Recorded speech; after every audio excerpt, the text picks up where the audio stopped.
Courier సమయంలోకి ప్రభు యేసుక్రీస్తు నామములో నా హృదయపూర్వక వందనాలు తెలియజేస్తాను. గత 20 రోజుల నుంచి ప్రతిదినము ప్రార్థన వాక్యము వింటున్నాము. వినేవారుగా మాత్రం ఉండకూడదు కానీ విన్న ప్రకారము జీవించేవారుగా మనం ఉండాలి అని దేవుడు తన వాక్యం ద్వారా మనకు తెలియపరుచున్నాడు. కాబట్టి రక్షణ ప్రభు మనకి ఇచ్చి ఉన్నాడు. ఆ రక్షణను పొందుకున్న మనము రక్షణ నిమిత్తము మనము శ్రద్ధ వహించి ఆ రక్షణని ముందుకి కొనసాగించగలుగుతున్నాము. రక్షణని ముందుకు కొనసాగించడము అంటే వాక్యాన్ని గుర్తెరిగి వాక్యం ప్రకారం మన జీవితాన్ని మర్చుకోవడమే. ఒకటి వాక్య ప్రకారంగా మనము జీవించే వారిని మనం ఉండాలి. గ్రేస్ అనేది, కృప అనేది దేవుడు గాడ్స్ ప్లాన్ ఆఫ్ సాల్వేషన్, దేవుడి యొక్క ప్రణాళిక అయి ఉన్నది. ఏంటంటే ఈ కృపని నేను ఎవరి కొరకైతే నా ప్రజల కొరకు ప్రాణం పెట్టానో వాళ్ళ కొరకు నా శిల్వ మరణము ద్వారా పునరుద్ధారుడై తిరిగి లేచినాక నా మరణాన్ని బట్టి వాళ్ళకి నేను కృపనిస్తున్నాను. కృప ఎందుకు ఇవ్వబడుతుంది అంటే కృపలో మనము పొందుకున్న రక్షణని మనము సంపూర్తి చేయదాలి. Your salvation has to be worked out. ఇప్పుడు మనము రక్షణ పొందుకున్నాం, రక్షణని వర్కౌట్ చేస్తున్నాము. ఇప్పుడు జిమ్కి పోతాం, జిమ్లో ఏం చేస్తారు? వర్కౌట్ చేస్తారు. ఎందుకు? ఒక మంచి ఫిజిక్ రావాలని, ఒక బాడీ ఒక మంచి షేప్లో రావాలని. అటు రీతిగానే క్రైస్తవుల్లో జీవిస్తున్న మనము రక్షణ పొందుకుంటే సరిపోదు కానీ మీరు కృప ద్వారానే రక్షింపబడుతున్నారని బైబిల్ చెప్తుంది. సో కృప మనకి అనుగ్రహింపబడుతున్నప్పుడు ఈ కృపలో మనము ఎట్టి రీతిగా మనము వాక్యము చేత సరి చేసుకుంటున్నాం, సరిదిద్దుకుంటున్నాం. వాక్యాన్ని వింటున్నాం కానీ వాక్య ప్రకారము సరిదిద్దుకోలేని వారుగా మనం ఉంటున్నాం.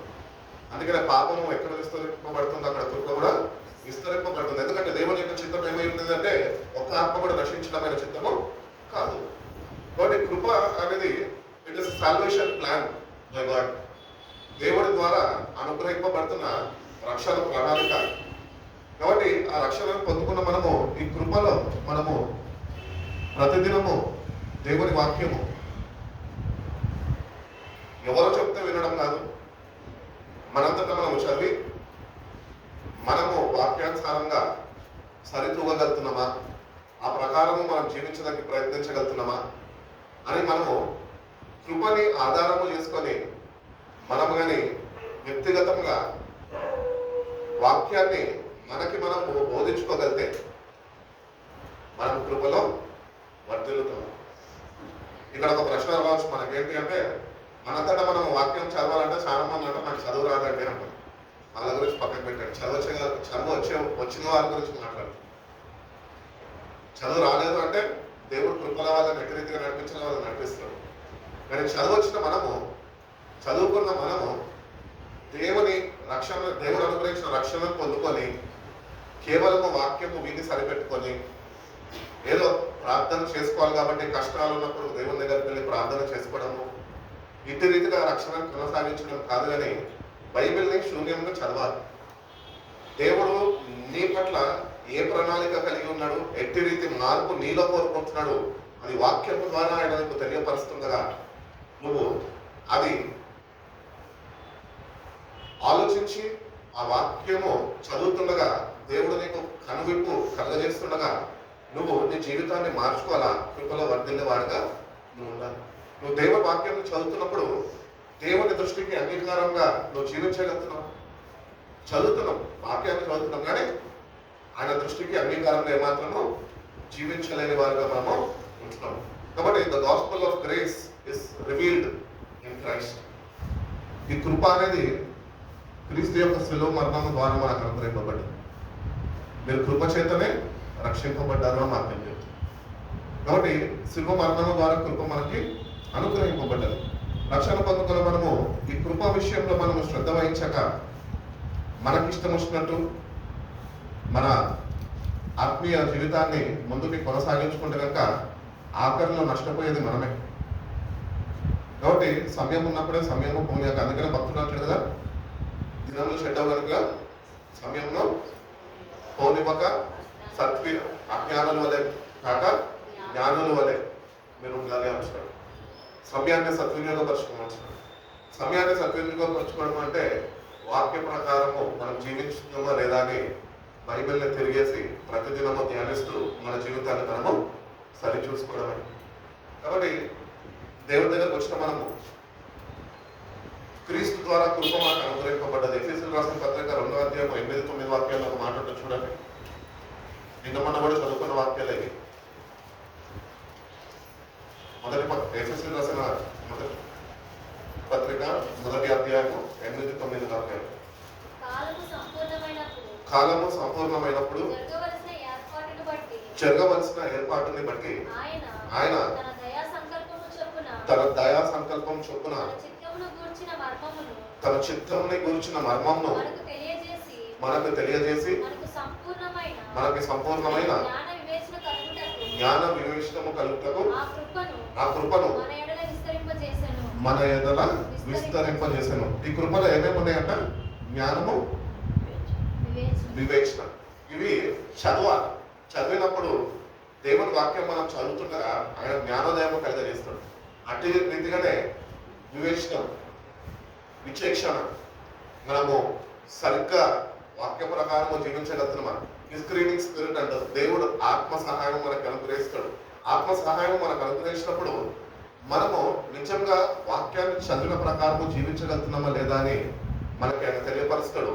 అదే సమయంలో నువ్వు ధ్యానిస్తుండగా నువ్వు జీవించలేని వాడిగా ఉంటే నీకు వాక్య ప్రకారం జీవించే శక్తిని దేవుడు నీకు చేకూరుస్తూ ఉంటాడు. అటు జ్ఞానము, అటు విచక్షణ, వివేకము దేవుడు నీకు దయచేస్తాడు. కాబట్టి you have to learn the wisdom of God to complete your salvation. నీ రక్షణను తుదముట్టించాలి అంటే కనుక దేవుని జ్ఞానము ఇంకా వివేచన రెండు మనం సంపాదించుకోవాలి. ఈ రెండు మనం సంపాదించుకోగలిగితేనే నువ్వు పొందుకున్న రక్షణని నువ్వు తుదముట్టించగలుగుతావు. అందుకనే హోషేయ గ్రంథంలో అంటాడు కదా, నా జనులు జ్ఞానము లేక నశించుకోవచ్చున్నారు. ఎందుకు నశించుకోవాలా? దేవుని ప్రజలు ఎందుకు నశించిపోతారు తెలుసా? ఆయన సింహ మరణాన్ని పొంది తన ప్రాణాన్ని దారిపోసి విలువైన రక్షణను మనకి ఇచ్చినప్పటికీ కూడా ఈరోజు ఇంకా దేవుని బిడ్డలైన మనం నశించిపోతున్నాం. What is the cause? What is the reason? Because we are not able to understand the word of God. దేవుని దగ్గర కావాల్సిన జ్ఞానాన్ని, వివేచనాన్ని వాళ్ళు పొందుకోలేకనే వాళ్ళకి ఉంటున్న జ్ఞానాన్ని బట్టి వాళ్ళు వాక్యాన్ని అర్థం చేసుకొని వాళ్ళకి అనుకూలంగా వాక్యాన్ని వాళ్ళు మలుచుకొని వాళ్ళ ప్రకారం వాళ్ళు జీవిస్తున్నారు.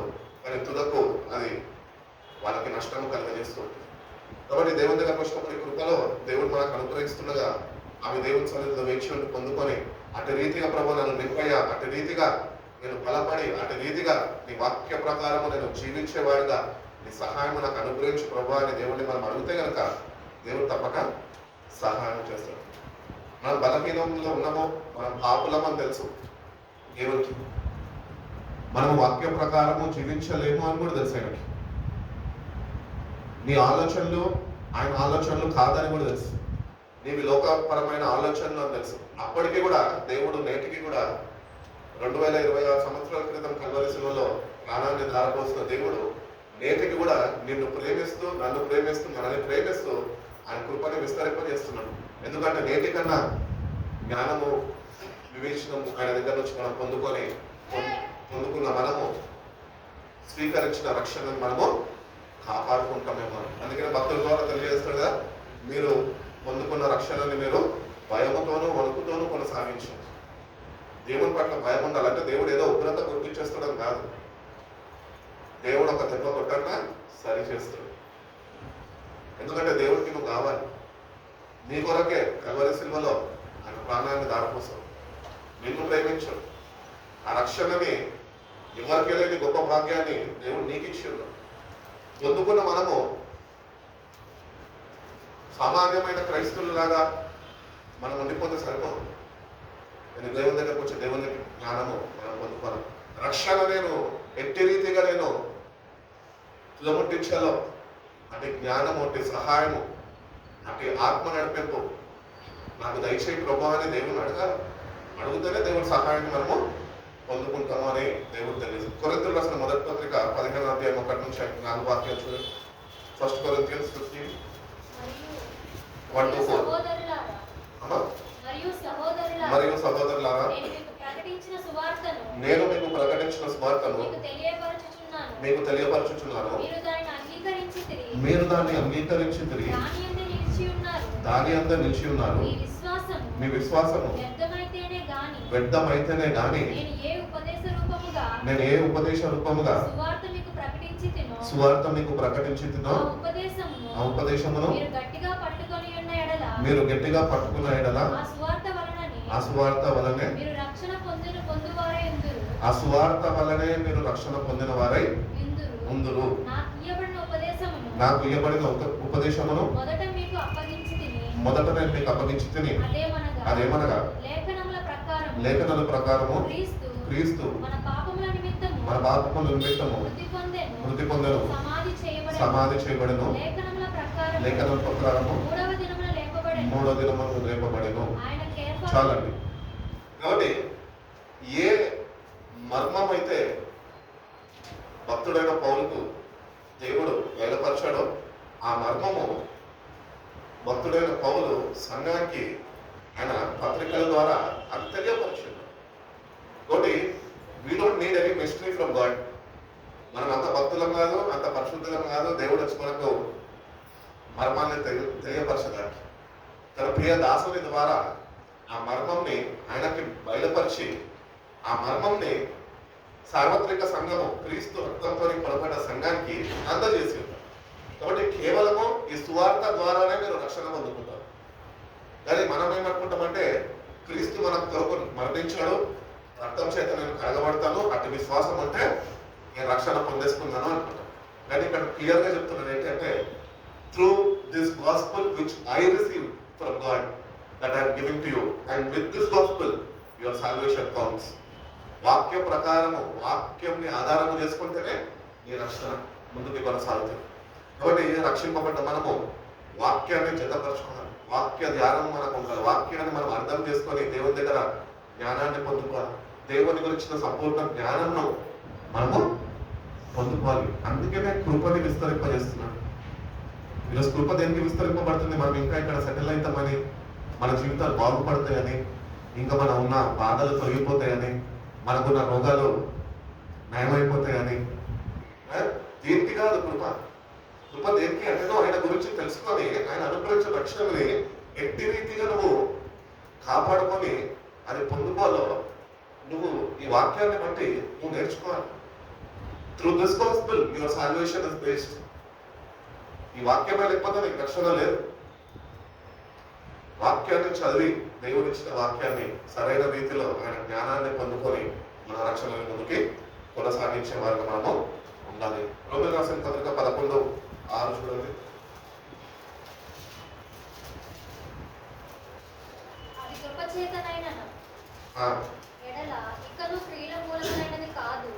క్రియల మూలమైనది కాదు, కానీ ఎడల కృప ఇంకెప్పుడు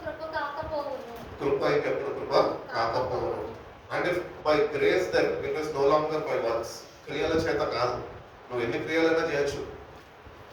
నువ్వు చర్చ్లో ఎంతనా నీ సహాయాన్ని అందించవచ్చు.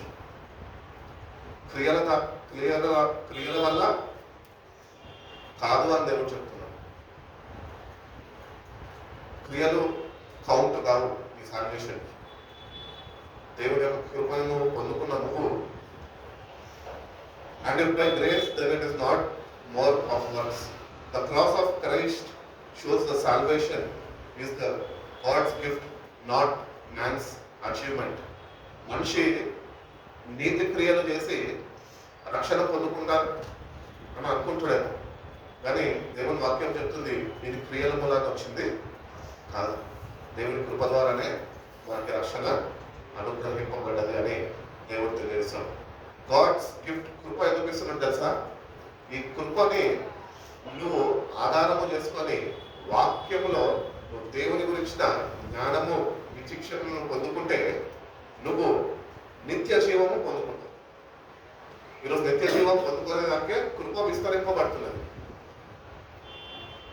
దినమెల్లా నేను తిరుగుబాటు చేయి వారి పట్ల నా చేతిలో నేను చాచి ఉంచాను అంటున్నాను. This is God's grace. We have to try to understand the grace of God. దేవుని యొక్క కృపను మనము అర్థం చేసుకునే ప్రయత్నము చేయాలి.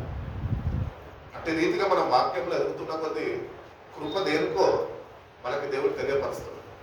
కృప దేనికి అంటే నిత్య జీవంకి నువ్వు చేరాలి కాబట్టి ఈ కృప నీకు సహాయపడుతూ ఉంటుంది.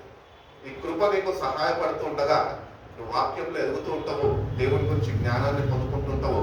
అట్టి రీతిగా నువ్వు పొందుకున్న రక్షణని ఎట్టి రీతిగా నువ్వు చేరుకోవాలి, లేకపోతే దాన్ని తుదముట్టించాలో దేవుడి సహాయం నీకు అనుగ్రహిస్తాడు. కాబట్టి మన ఊహాగాన ప్రకారము రక్షణ పొందేసుకున్నాము, నీటిలో మునిగేసాము, పాస్టర్ గారి చేత బాప్తిజం తీసేసుకున్నాము, కమ్యూనియన్ సర్వీస్కి వచ్చి కమ్యూనియన్ తీసేసుకుంటున్నాము అని చెప్పేసి మనం రక్షింపబడ్డాం అనుకుంటే కాదు. మరి నిజంగా మనము నీటి బాప్తిజం మూలంగా రక్షింపబడి ఉంటే మరి ఇంకెందుకు ప్రభు యొక్క సంస్కారం ఎందుకు, వాక్యం ఎందుకు? ఆల్రెడీ రక్షింపబడ్డాం కదా. కానీ దేవుడు అంటున్నాడు,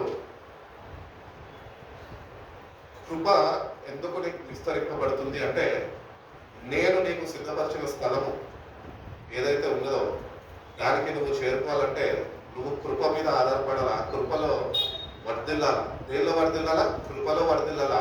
వాక్యానుసారమైన జీవితము జీవించాలి. ఈ వాక్యము లేకపోతే కృప వ్యర్థమైపోతుంది. కృపని కావాలి. కృప మీద ఆధారపడే వారుగా మనం ఉండాలా. దేవుని యొక్క జ్ఞానాన్ని మనం పొందుకోవాలి.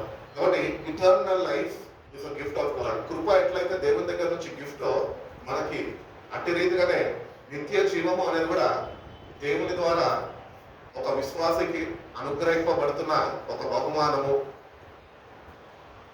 సో గిఫ్ట్ని నువ్వు రిసీవ్ చేసుకోవాలంటే నువ్వు ఏ గిఫ్ట్ అయితే దేవుడికి ఇవ్వాలనుకుంటున్నాడో అట్టి గిఫ్ట్ని నువ్వు పొందుకోవాలంటే అతి యోగ్యకరమైన జీవితం నువ్వు జీవిస్తేనే ఆ బహుమానం నీకు ఇవ్వబడుతుంది.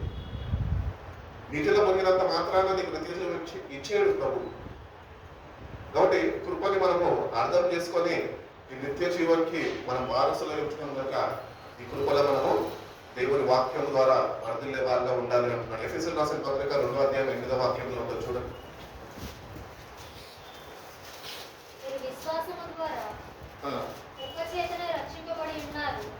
ఇది మీ వలన కలిగినది కాదు. ఇది మీ వలన కలిగినది కాదు. దేవుని వరమే. దేవుని వరమే. క్రియల వలన కలిగినది కాదు. ఇది క్రియల వలన కలిగినది కాదు కనుక ఎవడును అతిశయపడని వీలు లేదు. ఎవడు అతిశయపడడానికి వీలు లేదు.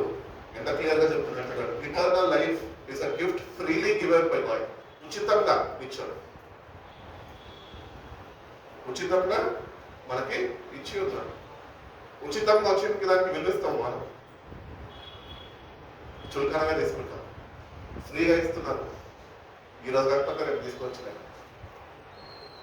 సో ఈ లోకపరమైనవన్నీ మనకి ఫ్రీగా వచ్చేవి ఎట్టి రీతిగా అయితే మనము వాటిని అంతగా శ్రద్ధ వహించి వాటిని చూసుకోమో అట్టి రీతిగానే దేవుని వాక్యంలో దేవుడు అంటున్నాడు, ఇది మీకు ఉచితంగా ఇవ్వడం కానీ ఇది వెల చెల్లించింది. I paid price for you. నీ కొరకు నేను వెల చెల్లించాను, కృపని నేను నీకు ఇచ్చాను. ఆ కృపలో నువ్వు వర్ధిల్లితే నువ్వు నిత్య జీవంని పొందుకుంటావు. కృపలో వర్ధిల్లకుండా నీకు నిత్య జీవము దేవుడు ఇవ్వలేడు. కాబట్టి కృపలో మనము వర్ధిల్లే వారిగా మనం ఉండాలి అని దేవుడు ఎంతగానో ఆశిస్తున్నాడు. ఎఫెసీయులకు రాసిన పత్రిక చదువుకున్నాం కదా ఇప్పుడే. అదే ఎఫెసీయులకు రాసిన పత్రిక 2వ అధ్యాయం 8వ వాక్యం చూడండి. అదే చదివాం కదా ఇప్పుడు. రోమీయులకు రాసిన పత్రిక 6:23. ఏలయనగా పాపము వలన వచ్చు జీతము మరణం. అయితే దేవుని కృపావరము మన ప్రభువైన క్రీస్తు యేసునందు నిత్య జీవము. నిత్య జీవము. కాబట్టి through Jesus Christ and his grace we will receive eternal life. యేసుక్రీస్తు ద్వారా అనుగ్రహింపబడిన కృప చేతనే మీకు రక్షణ అనుగ్రహింపబడతాయి. కాబట్టి దేవుడి కృప మనము చులకనగా తీసుకోవద్దు. అందుకని వాక్యంలో అంటుంటాడు కదా, నేడే రక్షణ దినం. Don't waste your time. కృప మనము ఆదివారం నాడు ప్రభు యొక్క సంస్కారం తీసుకుంటున్నప్పుడు ఆ సంఘక్రమము ప్రార్థన ఆ ఎర్ర పుస్తకం నుంచి చదువుతున్నప్పుడు అక్కడ ఒక చక్కటి మాట వస్తుంది. ఏంటంటే కృపాకాలము అంతం కాక మునిపే. సో కృపాకాలము అంతమయ్యే రోజుల్లో మనం ఉంటున్నాం. నీ పట్ల దేవుడికి ఉంటున్న ఉద్దేశాన్ని బట్టి ఎంత కృప అయితే ఉందో ఆ కృపలను వర్ధిల్లిపోవాలి. సమయాన్ని కాలేదనుకో, సమయము చాలా తక్కువగా ఉన్నది. ఈ సమయాన్ని నువ్వు గుడి తిరుగుతూ బయట జరుగుతున్న సంఘటనలన్నింటినీ దృష్టిలో పెట్టుకుంటూ ప్రభు అతి త్వరలో ఆయన రాబోతున్నాడు అని గుడి తిరిగి ఈ కృపలో నువ్వు దేవుని వాక్యము చేత జతపరచబడి నీ జీవితాన్ని నువ్వు మర్చుకుంటే ఆ కృప ద్వారా నువ్వు పొందుకున్న రక్షణని నువ్వు కానీ దాన్ని కొనసాగించగలితే తప్పక దేవుడు నిత్య జీవం అని నీకు ఆయన అనుగ్రహిస్తాను అని దేవుడు తెలియదు. తీరు రాసిన పత్రిక 2:11 ఒక మాట ఉంది చూడండి.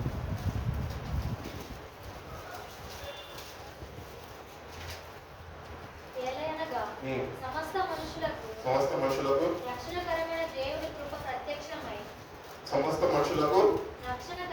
రక్షణకరమైన దేవుని కృప ప్రత్యక్షమై మనం భక్తిహీనతను ఇహలోక సంబంధమైన దురాశలను విసర్జించి శుభప్రదమైన నిరీక్షణ నిమిత్తము అనగా మహాదేవుడును మన రక్షకుడైన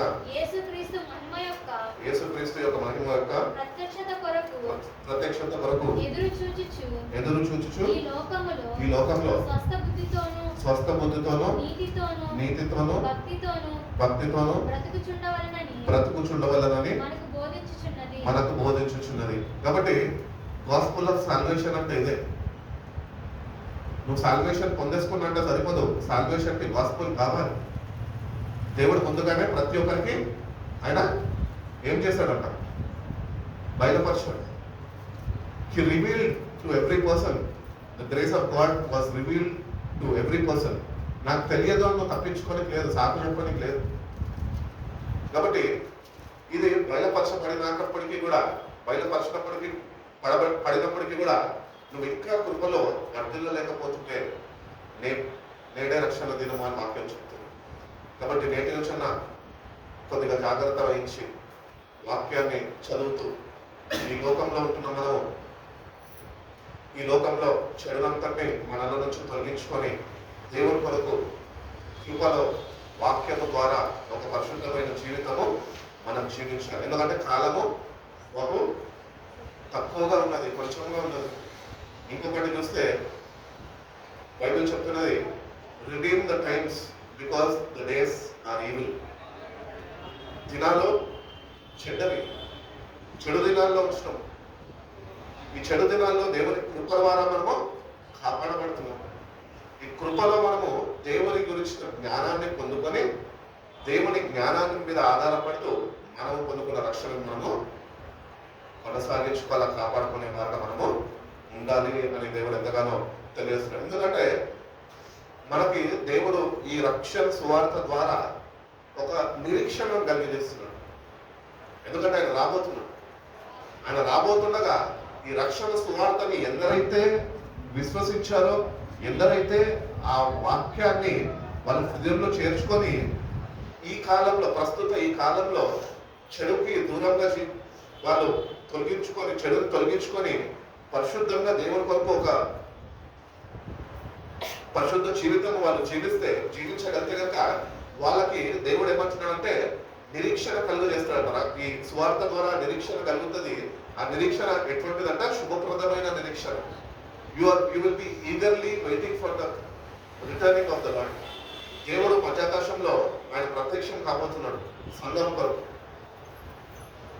సో ఈ ప్రత్యక్షము అయ్యే అంశము భక్తుడు ప్రస్తావించాడు. ఎట్లా అంటే ఇప్పుడు జరగబోయే రాకడలో 2 సన్నివేశాలు ఉంటాయి ప్రభు రాకడలో. ఒకటేమో రహస్య రాకడ, ఇంకొకటి ఆయన సెకండ్ కమింగ్. సో ఈ రహస్య రాకడికి సంఘము సిద్ధపరచబడుతుంది. వాక్యము చేత, దేవుని జ్ఞానము చేత, కృపలో సంఘము సిద్ధపడుతుంది.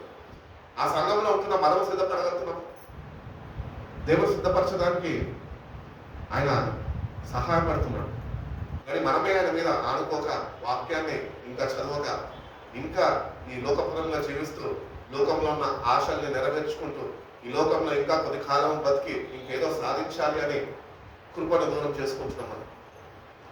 కానీ బైబిల్ చెప్పుచున్నది ఒక శుభప్రదమైన నిరీక్షణ మనకు ఆయన ఇచ్చింది.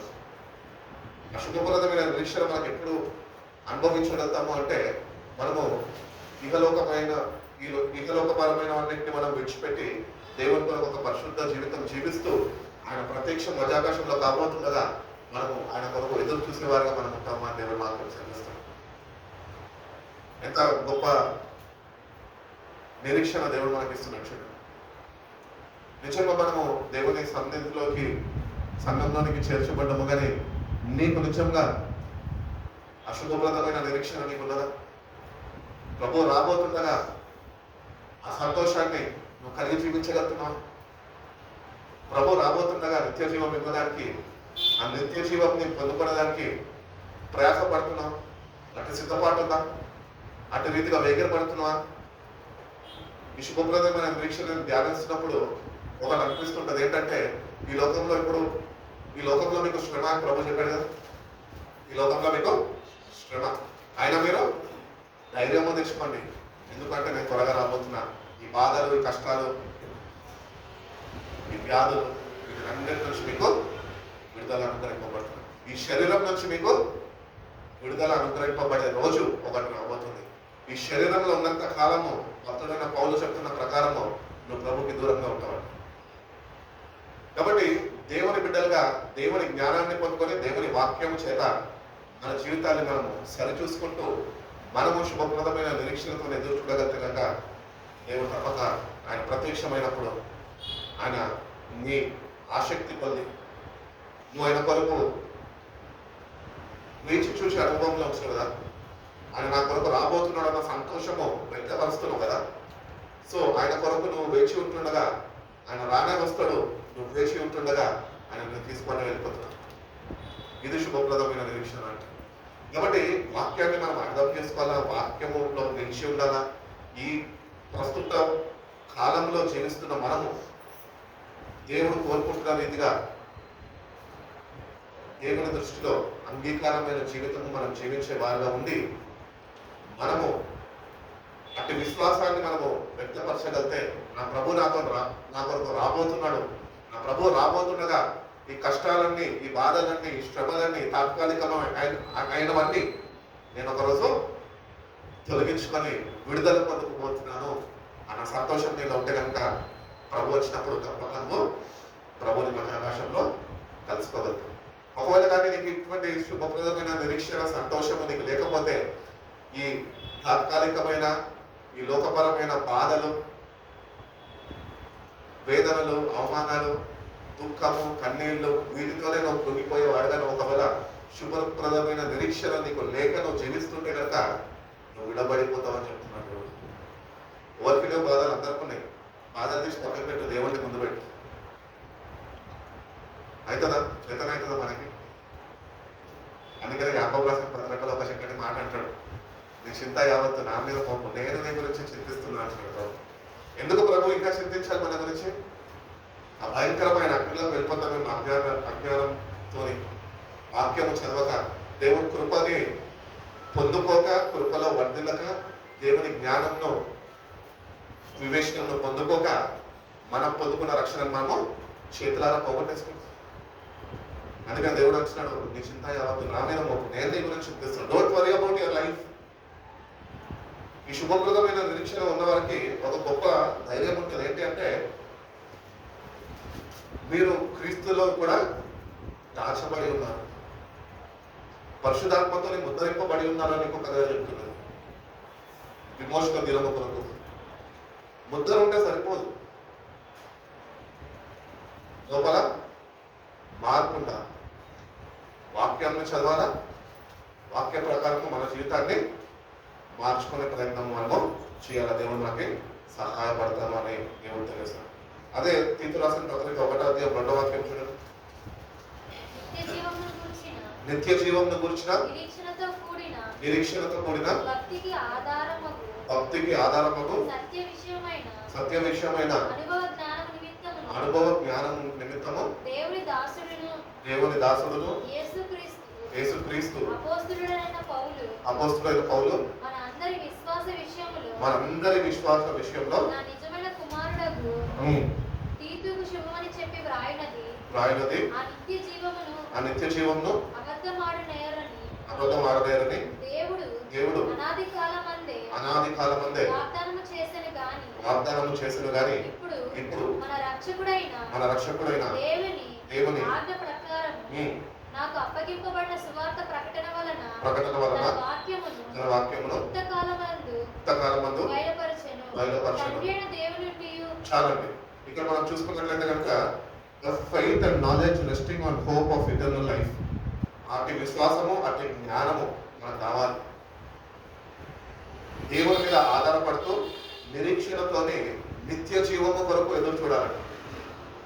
ఈరోజు దేవుని కొరకు దేవుని వైపు ఏ నిరీక్షణతో చూస్తున్నామో, ఒక ఉద్యోగం ఇస్తాడులే, ఆలస్యము చేసినా ఒక మంచి ఉద్యోగం ఇస్తాడు, అదే దేవుని మీద అట్టి విశ్వాసం ఉన్నది.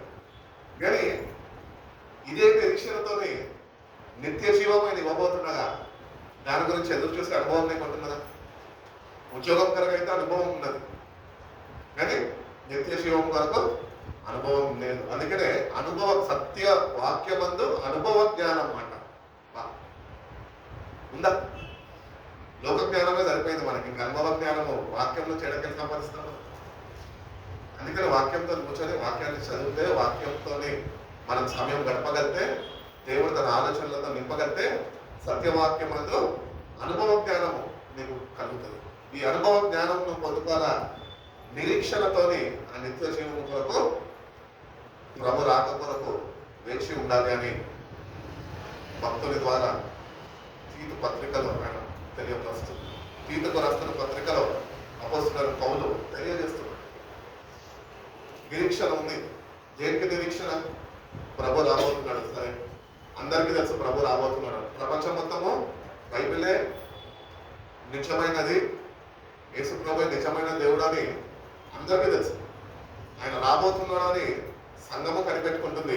కానీ సంఘంలో ఉంటున్న ఇంకో ప్రత్యేకత ఏంటంటే, ప్రభు ప్రత్యక్షమైనప్పుడు ఎందరైతే వాక్యము యొక్క అనుభవ జ్ఞానము పొందుకొని, అనగా బుద్ధి కలిగిన కన్నికల వలె ఆత్మని పొందుకొని వాక్య ప్రకారం జీవితాన్ని సరిచూసుకొని ఆయన కొరకు ఎదురు చూస్తారు. దేని కొరకు ఎదురు చూస్తారు తెలుసా? వీళ్ళు ఆత్మచేత నింపబడ్డవారు ప్రభు యొక్క ప్రత్యక్షత కొరకు ఎదురు చూస్తారు. అంత మాత్రమే కాక రెండోదిగా ఆయన నిత్య జీవం ఇవ్వబోతుండగా అది పొందుకునే దానికి వాళ్ళు ఎదురు చూస్తారు. కాబట్టి ఇంటి రీతిగా మనల్ని మనము సిద్ధపరచుకునే వారిగా మనము ఉండాలి. ప్రభువుని అడగాలి, ప్రభువుని సహాయం నాకు అనుకోవచ్చు. సత్యవాక్యం మందు అనుభవ జ్ఞానము నాకు లేక నశించిపోతామేమో. చదువు, బైబిల్ చదువు, ప్రభువుని అడుగు, నాకు నేర్పించుకుంటున్నాను. ఎట్టి రీతిగా నేను బైబిల్ని అర్థం చేసుకుని ఎట్టి రీతిగా నా జీవితాన్ని నేను మార్చుకోవాలో నీ సహాయం నాకు అనుగ్రహించు. బైబిల్ చెప్తున్నది యెషయా గ్రంథం 53వ అధ్యాయంలో ఆయన గాయముల చేత మనకి స్వస్థత. స్వస్థ బుద్ధి ఉందా? పక్కన వాళ్ళనైతే తెలుసు బుద్ధి లేదు నీకు, కానీ నీకుందా? స్వస్థ బుద్ధి ఉందా? ప్రభు దగ్గరకు వచ్చి ఆయన గాయం చేత కట్టమని అడుగు ప్రభుని. నన్ను బాగు చేయి ప్రభు అని ప్రభుని అడుగు. సత్యవాక్యం అందు అనుభవ జ్ఞానము నాకు నేర్పించు ప్రభు. ఆ స్వస్థ బుద్ధిని నాకు అనుగ్రహించు ప్రభు. నేను పొందుకునే నిత్య జీవం ఎట్టి రీతిగా నేను అది లభించుకోను, దాన్ని ఎట్టి రీతిగా నేను చేరుకోను. నీ సహాయము, నీ వాక్యము, నీ ఆత్మ నడిపింపు, ఒక పరిశుద్ధమైన జీవితము, ఒక ప్రత్యేకమైన జీవితము నీ కొరకు జీవించేవాడిగా నీ సహాయాన్ని నాకు అనుగ్రహించు ప్రభు అని ప్రభుని అడగాల. ప్రభుని అడిగితేనే ప్రభు సహాయం నేను చేస్తాను. నేను క్రైస్తవుడిలే, నాకు అన్నీ తెలుసులే, నేను బైబిల్ పట్టుకొని తిరిగితే, ఏ బైబిల్ అయితే పట్టుకొని తిరిగావో ఆ బైబిల్ గురించిన అనుభవ జ్ఞానము లేకనే నువ్వు నిత్య జీవాన్ని పోగొట్టుకుంటావు. వాటి బైబిల్ కొన్న మనము, బైబిల్ ఉన్న మనము బైబిల్ చదవాలి, దేవుని జ్ఞానాన్ని పొందుకొని ఆ నిత్య జీవము ఎట్టి రీతిగా ప్రభు దగ్గర నుంచి మనము రిసీవ్ చేసుకోవాలో నేర్చుకునే వార్త మనము ఉండాలి. ఎఫెసీయులకు రాసిన పత్రిక 1:7 చూడండి. దేవుడి కృపా మహదైశ్వర్యమును బట్టి ఆ ప్రియునియందు ఆయన రక్తము వలన మనకి విమోచనము అనగా మన అపరాధములకు క్షమాపణ మనకు కలిగి ఉన్నది. In him we have redemption through his blood and a forgiveness of sins in accordance with the riches of God's grace that lavished on us with all wisdom and understanding. చదవమా కింద మాట చదువు. కాలము సంపూర్ణమైనప్పుడు జరగవలసిన ఏర్పాటుని బట్టి దయా సంకల్పం చొప్పున మనకు తెలియజేసి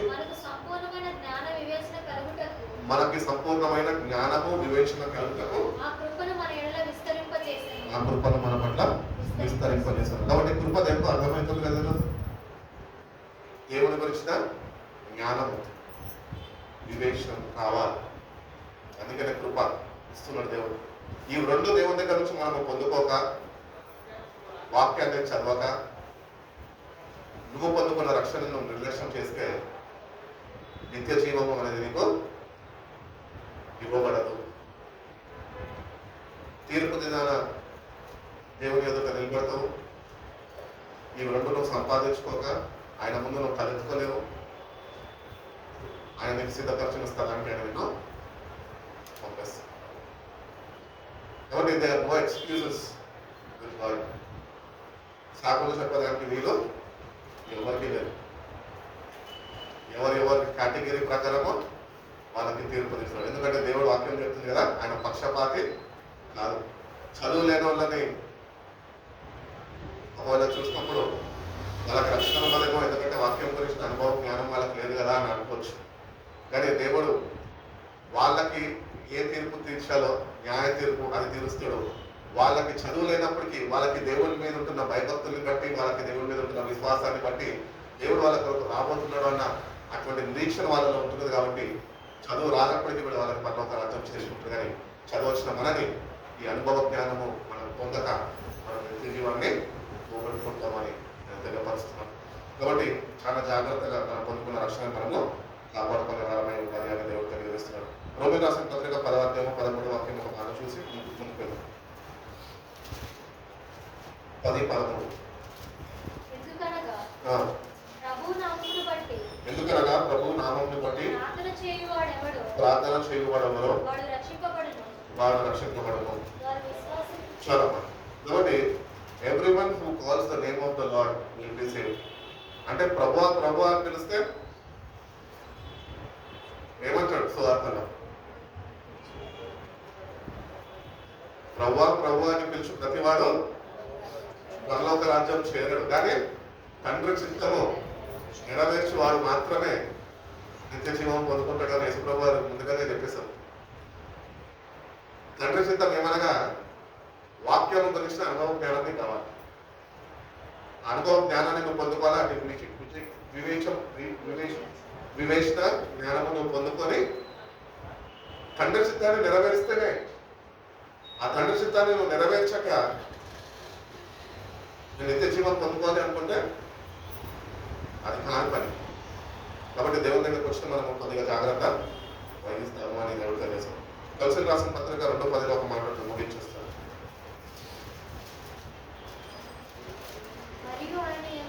మరియు ఆయన యందు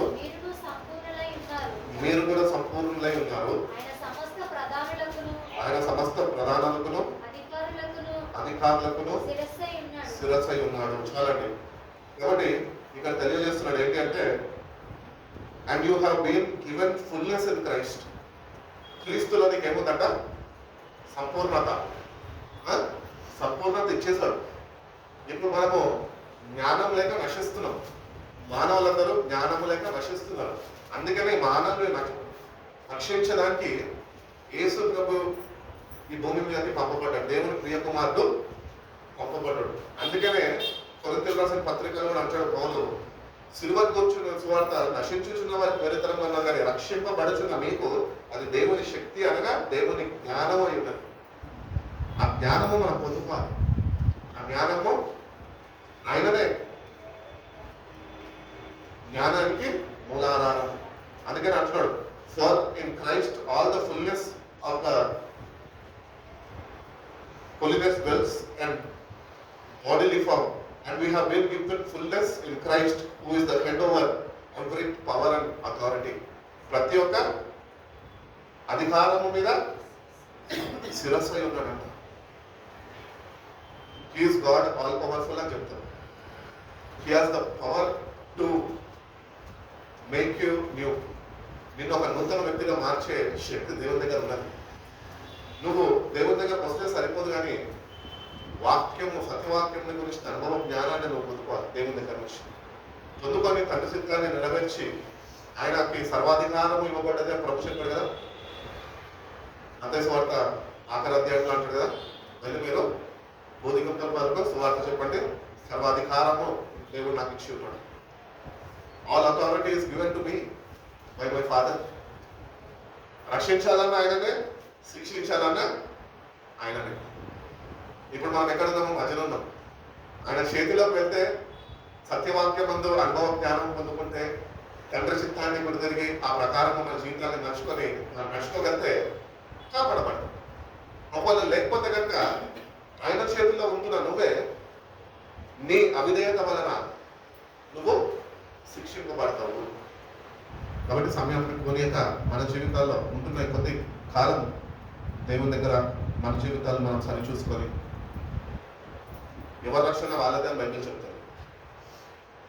భర్త భార్యతో కూడా, భార్య భర్తతో రాదు. ఇది ఇక్కడ వ్యవహారమే, అక్కడ వ్యవహారం కాదు. కాబట్టి చాలా జాగ్రత్తగా కనురెప్ప పాటు అక్కడ జరుగుతుందంట. In twinkling of an eye, రెప్ప ఉండగానే అయిపోతుంది, సంఘం ఉండదు ఇక్కడ. కానీ వాక్యము గురించి, సత్యవాక్యం గురించి అనుభవ జ్ఞానం లేని దేవుని బిడ్డలను పిలువబడుతున్న వారు వాళ్ళ నిర్లక్ష్య స్వభావం ద్వారా వాళ్ళు విడబడిపోతారు. సంఘము కొరకు శ్రమల కాలము కాదు. ఈ శ్రమల కాలం గురించి మాట్లాడతారు, లెక్క గురించి మాట్లాడతారే, రాబోతున్న శ్రమల కాలం గురించి చెప్తున్నారు. దేవుడు రాబోతున్న శ్రమల కాలం, భూమిపైకి దేవుని పిల్లతో దిగి రాబోతుంది అని బైబిల్ చెప్తున్నది. సంఘాన్ని ఆ శ్రమలు అనుభవించడానికి దేవుడు పిలుచుకోలే, కానీ తన అమూల్యమైన రక్తం ఇచ్చి దాన్ని కొనుక్కున్నాడు. అంత మాత్రమే కాక దేవుని గురించి అనుభవం జ్ఞానము సత్యవాక్యమందు వాళ్ళకిచ్చి వాళ్ళని శ్రమల నుంచి తప్పించడానికి ఆయన వాక్యాన్ని నేటికి కూడా ఆయన బోధిస్తున్నాడు, కృపని విస్తరింపజేస్తున్నాడు. కాబట్టి దేవుడు ఇంత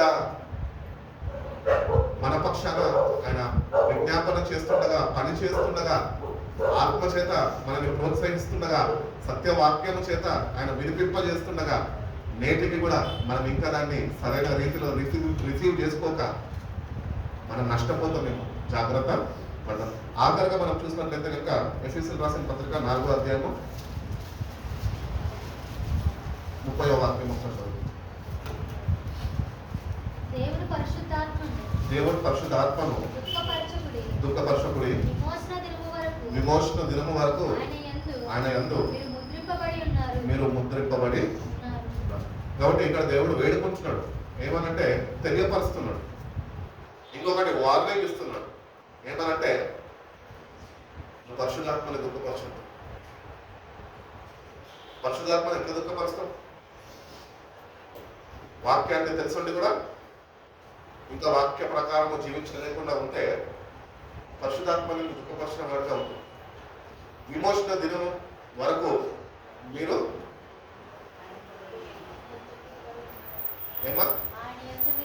ఆయన యందు మీరు ముద్రింపబడి ఉన్నారు. God has given you strength already. పరిశుద్ధాత్మ అనే వరము మనం బాప్తిజం తీసుకున్నప్పుడు దేవుడు నీ జీవితం మీద ఆయన ముద్ర వేస్తున్నాడు. You have to grow in the grace and you have to grow with the knowledge of God. అప్పుడు నువ్వు ఆత్మపూర్ణుడిగా నువ్వు మారగలవు. దేవుడి గురించిన అనుభవ జ్ఞానాన్ని పొందుకున్నప్పుడు నువ్వు ఆత్మపూర్ణుడిగా మారగలవు. ఆత్మ నిన్ను సిద్ధపరుస్తుంది, ఆత్మ నిన్ను నడిపిస్తుంది, ఆత్మ ఆయన రాజ్యానికి నువ్వు ఎట్టి రీతిగా కనిపెట్టుకొని ఉండాలో అది నీకు అటు సిద్ధపాటును అటు దిద్దుబాటును నీకు ప్రతినిత్యం అనుగ్రహిస్తుంది. నేను ఈరోజు పాపం చేశాను కాబట్టి ప్రార్థన చేసేసుకున్నాను, పండుకుంటున్నాను అని చెప్పేసి పండుకొని ఆ పాపం గుర్తొస్తుండగా పాపం తలంపులతో ఉంటే అప్పుడు నవ్వు అక్కడ వచ్చిందనుకో ఎంత పడతామా? వీడబడిపోతాం. తలంపులు మొత్తము దేవుని స్వాధీనంలోకి ఇచ్చేసేయండి. మీ తలంపులు నా తలంపులు వంటివి కాదు అంటున్నాడు. సో మన తలంపులు నిత్య జీవానికి ఏమాత్రము అక్కడికి రావు. కానీ ప్రభు యొక్క తలంపులతోని మనం అలంకరింపబడితే, అటు తలంపులు కలిగి మనం జీవించగలిగితే, అటు తలంపులతోని మనము ముందుకు నడిపింపబడగలిగితే తప్పక ఆయన రాజ్యం రాబోతుండగా ఆ రాజ్యంలో చేర్చుకునే వాడిగా దేవుడు అటువంటి కృప మనందరికీ అనుగ్రహించి మనం బలపరిచి నడిపించిన దాకా కళ్ళు మూసుకుంటూ ప్రార్థన